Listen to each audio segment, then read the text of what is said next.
Hello বন্ধুরা, তো পুজো চলে এসেছে আর টুকটাক স্ট্রিট শপিংও শুরু হয়ে গেছে মোটামুটি সবারই।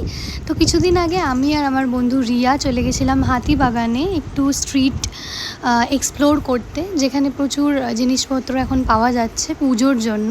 তো মেনলি ওখানকার অ্যাট্রাকশন হলো গিয়ে সুন্দর সুন্দর ক্রকারি। এছাড়া অ্যাকচুয়ালি আমরা গেছিলাম দুটো ব্লাউজ কাস্টমাইজ করতে, আর সেরকমই ইচ্ছে ছিল যে একদম মেটেরিয়াল থেকে সমস্ত কিছু কিনে নিয়ে যাব।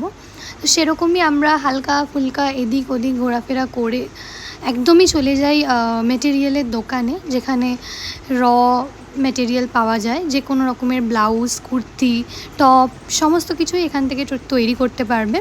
সেরকমভাবেই আমরা দুটো ফেব্রিক নিয়ে নিই, একটা গ্রিন কালারের আর একটা পিঙ্ক কালারের। এছাড়াও আরও সুন্দর সুন্দর ফেব্রিক ওখানে ছিল। এছাড়া অন্যান্য জিনিস লাইক জারিজ অ্যান্ড অল সেগুলোও কিনে নিই। আর খুব শীঘ্রই তাড়াতাড়ি ব্লাউজটা মেক করার পর তোমাদের কাছে এনে দেখাবো যে ফাইনাল আউটকামটা কী হলো। ততদিন বাই।